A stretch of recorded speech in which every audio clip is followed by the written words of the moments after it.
Alô? Doutor Macedo? Aqui é o delegado Arantes. Eu estou trabalhando no caso Florinda Flores. E eu queria saber das suas impressões. Pois não, Arantes. Mas eu preciso que você me dê mais detalhes sobre a investigação. O que é que você já tem de concreto? Eu vou contar tudo que nós conseguimos apurar até agora. O corpo foi encontrado ontem, às 6h15 da tarde, depois que uma amiga da vítima telefonou para a polícia, muito preocupada, porque ela não atendia ao telefone nem a campainha. Os vizinhos até agora só disseram que a última vez que a viram com vida era por volta do 12h30, ou seja, cerca de 6 horas antes de encontrarmos o corpo. Até agora, o nosso principal suspeito é o jardineiro. Quer dizer, ele foi visto lá, trabalhando na casa da dona Florinda, 12h30, como eu disse, 6 horas antes de encontrarmos o corpo. Mas já sabemos que ele ficou até 1h30 da tarde. Depois pegou o ônibus e às 2h30 já estava cortando a grama de outra casa, do outro lado da cidade. Bom, nesse ponto entra o seu trabalho, descobrir a hora exata da morte. Fica tranquilo. Eu consigo te dar rapidamente uma posição extraoficial sobre isso. Há um padrão de resfriamento dos corpos que nos permite calcular a hora da morte. É o mesmo raciocínio usado na técnica do carbono 14, aquela utilizada pelos arqueólogos para datar objetos antigos.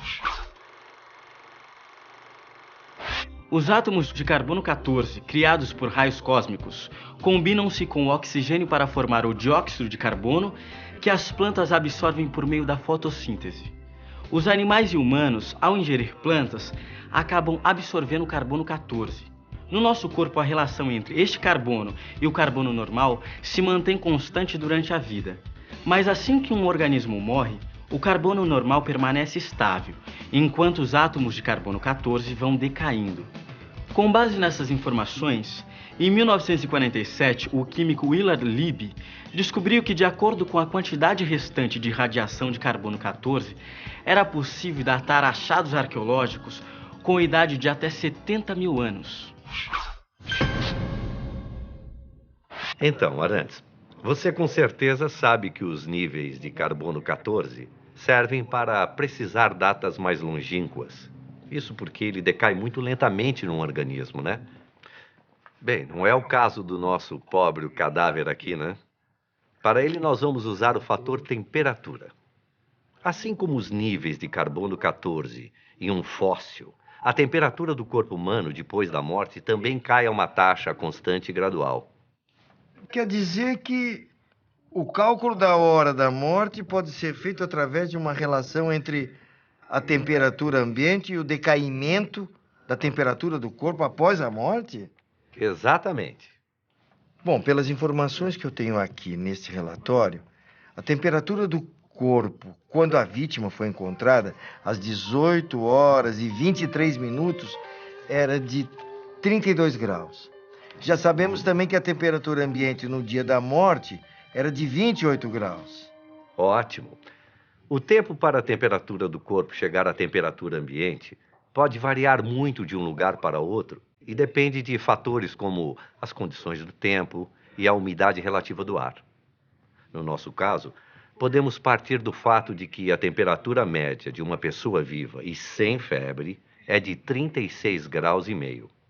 E, pela experiência, o tempo que levaria para o corpo de Dona Florinda esfriar e chegar a esta temperatura ambiente de 28 graus seria de aproximadamente 6 horas.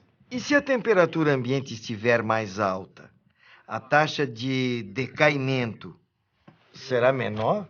Isso mesmo. E se ela estiver mais baixa, a taxa de decaimento da temperatura será maior. Isso porque em cada um desses casos, o corpo perde uma quantidade diferente de calor, só que dentro do mesmo período de tempo. Por isso, a taxa de decaimento será diferente em cada um deles. E como se faz para calcular esta taxa? A expressão que nos dá a temperatura do corpo após T horas é essa. Onde E é a base da função exponencial, R é a taxa de decaimento da temperatura, T, o tempo transcorrido, e TI é a temperatura inicial do corpo. Como já foi dito, o corpo atinge a temperatura ambiente em 6 horas. E vamos admitir que a temperatura inicial era igual a 36,5. Substituindo os termos,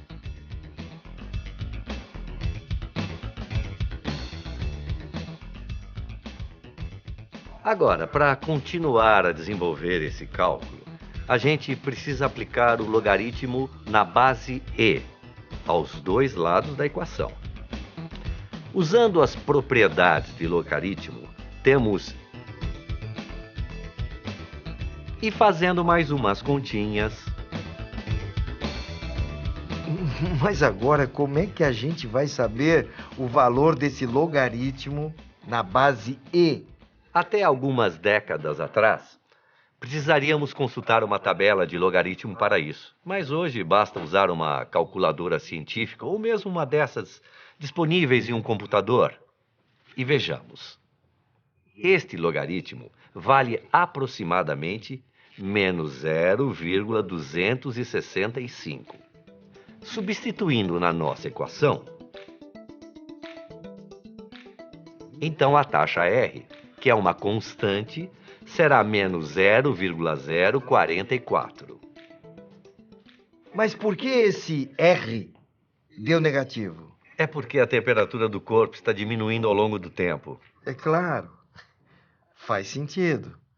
Bom, agora que a gente encontrou a tal taxa de decaimento da temperatura, como a gente descobre a hora da morte da dona Florinda?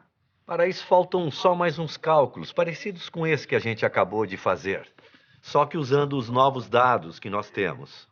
Voltando à nossa expressão, o número E elevado a menos 0,044 vezes o tempo, que é o que nós queremos descobrir, vai ser igual à temperatura do corpo na hora em que a vítima foi encontrada, 32 graus, dividida por 36,5.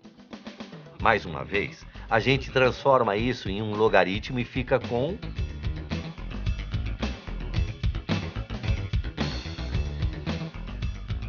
Então, T vai ser igual a menos 0,132